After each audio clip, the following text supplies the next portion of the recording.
Can anybody guess where I am today? Because I think I've made it a little obvious. And yes, I'm waiting for the man, the myth, the legend, Marc Blaser. I'm very excited. One of the busiest guys I know, but he's offered a little bit of time. Now, I'm surrounded by these barrels, and I know he's busy, and he'll be here soon, but in the meantime, did you know that Blaser started in 1936 with Willie Blaser, who created a shoe cream in his parents' basement? Absolutely incredible, and started going to the farmers. Oh, Marc, it's so good to see you. Hey, Tony, good to see you. Man, I know you're a busy guy, and the audience would love to spend more time with you, so the fact that you took time to be here today, thank you so much. Well, first of all, thank you for investing the time to come and visit us here in the beautiful Emmental. And I see you're hiding in between drums.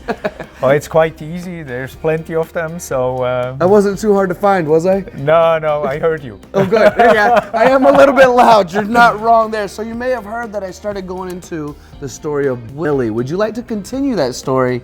And so we can learn a little bit more about the foundation of Blaser from, I mean, we're almost at 90 years now. We're looking at 100 very soon. Yeah, next year, 2026 is going to be our 90th anniversary. Wow. And so when my grandfather really started the company at the age of 20, very young, with the shoe cream which you were talking about, one of the basic attitudes which he started with is he went with the handcar to the farmers who had leather boots at that time, and he told them, you know, I have a product which prolongs the life of your leather boots and also increases the comfort of wearing them, keeps it water resistant. And of course the farmers here were like a bit hesitant, like, well, are you sure? So as we all do with a new product, right? Especially from a 20-year-old, I would imagine. Absolutely. And so he said, why don't you give me your shoes? I'll polish them for you and you can experience the product in its application. I come again in a few weeks, and when you like the product, you want to buy it from me, you can buy it, and if not, at least I polish your shoes. And so that's one of the basic DNA or genetic values which we still have in our company today. We simply call it today, serving comes before deserving to be paid by the customer. And the second thing is always a tangible and measurable added value for the customer. And so that started in 1936. Time then went on, he added on some other products. He was a painter actually by trade or by education. And so colors, wood protection and some other products came on. And then at that time, you know, the time was a bit different. So the farmer was in the field, the lady of the farmer, the farm lady, she was working more at home. So he thought, well, if I'm already serving the farmer, why not also have a product or a solution which is valuable for the lady of the farmer? And then he developed very early 50s, a biodegradable cleaner. A cleaner which you could use to wash your clothes, but also to clean glass or the dishes and everything. The product still exists today. Now in the 50s, nobody was talking about biodegradability. And when I once asked my grandfather, why did you make it biodegradable? And he looked at me and he said, Marc, look at this beautiful landscape we have our company in. It was my determination that if we create the cleaner, we want to do it in a way that it doesn't create any negative effect to the environment. And so I think this is also one of the core attitudes we have. We always look at all the things we do in a very holistic way, even much before somebody tells us that we should do it in a sustainable way. Sustainability is also one thing which is extremely important for us, but it should never it should never come at the downside of productivity and providing a tangible value for the customer. So yeah, but sorry, I don't want to bore you with You are not boring at all, I promise you that right now. Well, something I've gathered from this is A, your grandfather was very creative. Yeah. B, I wish more people were like that and cared about the environment in order to do so. And 3 is the fact that he was willing to go prove himself before ever collecting a dime, and then when it worked, which it did, he said, okay, now we can work together and I can continue to bring in some income and I'll continue to be at your service. This is kind of what you, as you mentioned a little bit, what you're doing currently today. Now, I've had the great opportunity, Marc, to spend some time with your team, and I don't know if I've ever seen more R&D done on the coolant side of things. The facility that you put together, the machines, the people. Then going through your chemistry lab where I was so out of my league, honestly. I got kicked out of my chemistry class in high school, but walking through there helped me to truly try to connect the dots between the power of what's being done here from a machinist point of view, when I just used to dump water in coolant. So let's talk a little bit about your investments, your time, the reason why you keep putting more and more into making sure that every person that works with you finds that value, and you prove it before ever coming back and saying, you know, this is what we've done throughout our entire DNA and we're gonna continue doing it today. If you give me 1 second to connect from where I was before to why are we actually now talking about metalworking fluids or coolant, and I think that's also an important step on our historical path. And this was in 1973 when my father came into the business. He was analyzing the market and he saw that the most complex field of lubricants is actually metalworking fluids, or the coolant as we call it in the US. Why is it? The customer is unique. You have different machines, you have different tools, you have different strategies, different equipment, tool holders, different material mix. So a lot of technical elements, different machining strategies, but then you also have the human. So this makes the beauty about the coolant, that it's not only a technical product, but it's actually also to a certain extent a cosmetic product, because the operator should also like to work with it. He is every day, every minute confronted with the product and touches it and feels it. And so that was the start when we said we need to specialize in this field. If it is an extremely complex field of application, then let's be a specialist. So that's when we said, if we are going to be active in this field of coolants, well, we cannot just provide different products or a product in an ice drum. We need to make sure that, true to our genetic values, that it delivers a tangible added to the customer, a tangible added value to the customer. And therefore, you know, that's when we started to invest. And that's what you saw today. So, amazing, by the way. Why do we do that? Why do we do that? We are still true to our commitment and our promise from the beginning. Let's create a tangible added value for our customers. So we need to know, first of all, what the customer does. And that's where the serving starts. We need to really analyze in depth and understand what is specific about this customer or this reality that we have in front. And everyone is different, believe me. Even though they might be machining the same material, but it's different machines, it's different people, different processes, different strategies. And so that's the first part. So we want to fully understand what exactly are they doing, how are they doing it, and why are they doing it that way. And this is then a basis for us to say, can we help the customer to really improve? And if yes, then we can propose and we can prove ourselves. And so at every customer, we today, as in 1936, we go there and then we say, okay, we have an idea how we can improve together. This is what you can expect when we work together. And then we do a trial. So we want to see our solution in application at the customer, so that what we promise is also being delivered. Marc, you mentioned something to me that I think is, again, as you said, added value, worth bringing up in this conversation. You said the human aspect, but we have different work holding, we have different cutting tools, we have different machines, we have different environments, all of this. So me, myself, I know that I can't do my current job at all without a team of wonderful partners and people that can help me look a lot better than I actually am. I have my editing team remove my wrinkles, gray hairs, all that kind of stuff, right? Can they do that for me as well? We could do it for everyone. It's amazing. But as a part of that, what do partnerships mean to you? Well, you know, you cannot achieve outstanding results without outstanding partners. And I think this is extremely important. As we are in a complex world, we need to work with specialists. I'm sure you have seen in our tech center, you have seen a variety of partners. We have the beauty that in Switzerland we have outstanding companies who have a similar view on delivering tangible added value to the customer.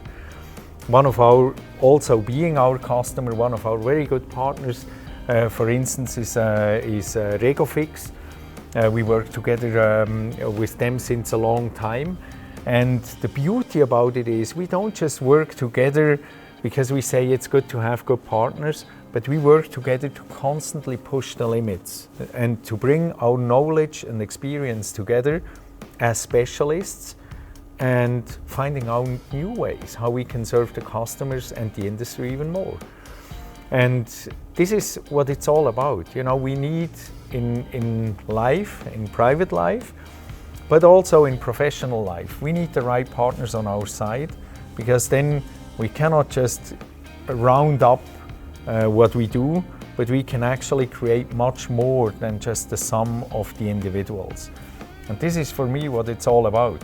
We need to have partners who come with challenging observations that they see when they are in an application somewhere, and where then again we can pick the smartest brains of the companies, bring them together with a clear focus on the customer and the specific task at hand, and then say, okay, how can we create something which isn't yet there? And this is how innovation is happening. And this is also how we in Switzerland, being a small country, having very high-end and top-notch companies, how we can remain competitive in a global scale. Marc, you've expressed yourself very well, inspiring to me. We've talked a little bit about your grandfather. When I was 20 years old, I was a troublemaker. He's so much better, so he's come so much further and obviously created something amazing, which is wonderful. We've talked about the present. We've talked a little bit about partnerships and the importance of taking that forward in order to maintain ourselves as world leaders and support, again, the clients and customers out there. Yeah. If I have this opportunity to have you, before I know you get back to the craziness of your busy life, what does the future look like with Blaser? Do you have any exciting releases or expansions? What can we talk about? What morsels can I get from you today, Marc, that we can share with the audience? You know, it's interesting. I mean, our promise today is that when we can properly work with the customer in a holistic way, we don't just deliver coolants. We create a liquid tool which helps him be more productive and more competitive in a tangible and measurable way. And as we embarked on this journey in 2006, we started to further invest. We've built up the capabilities, whether it is in the tech center, whether it is in the lab, really further expanding our specialization. And if I look at the journey which we had already now, with all these new discoveries which we have made in the process so far, this is also what clearly shows us the path for the future. Every day we learn more, and this is also thanks to the partnerships, as we were just talking before. You know, choosing the right partners to go along and go through life is privately important, personally, but also professionally. And this is where in the future you can expect even much more. We understand every day more about what is really happening at the cutting edge of a tool. We understand every day more how this interacts with all the elements around, machine tool, holders, everything. The processes, the codings, everything goes together. And we expand our partnerships on a scientific level every day more, so that we can again introduce it back into our formulations, which are then there to serve the customer and create the added value.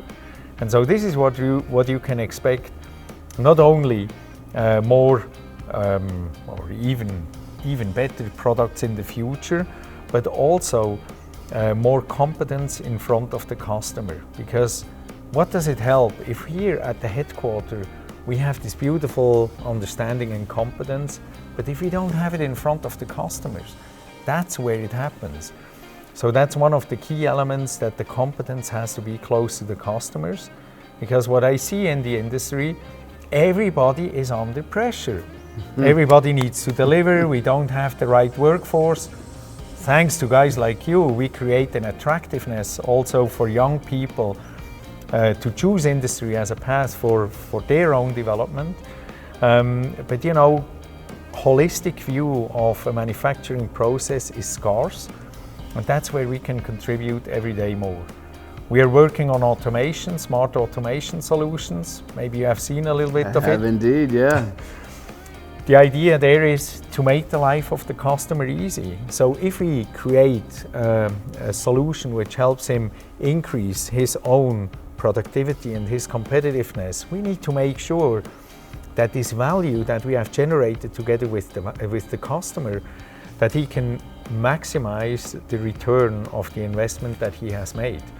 And this is where the route that we follow. So the liquid tool is an attitude, it's a behavior, it's a mindset. And on this journey we have embarked 19 years ago, and it sometimes feels as if we are actually only at the beginning. We learned so much, so expect much more to come in this direction.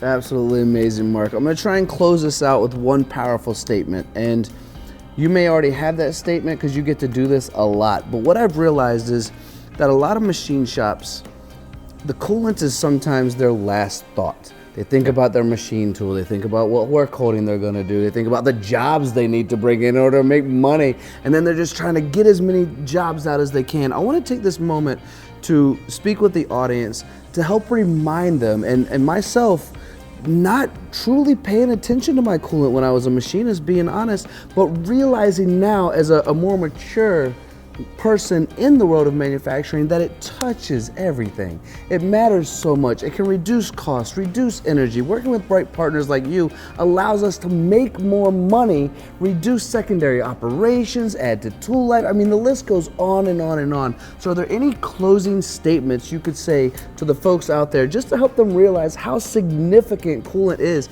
to their overall machining process? Well, it's massive. As the coolant touches everything. I just give you a simple example. If your machine is down because of a coolant issue, whether it is foam, whether it is a split emulsion, whatever it is, well, you're not producing parts.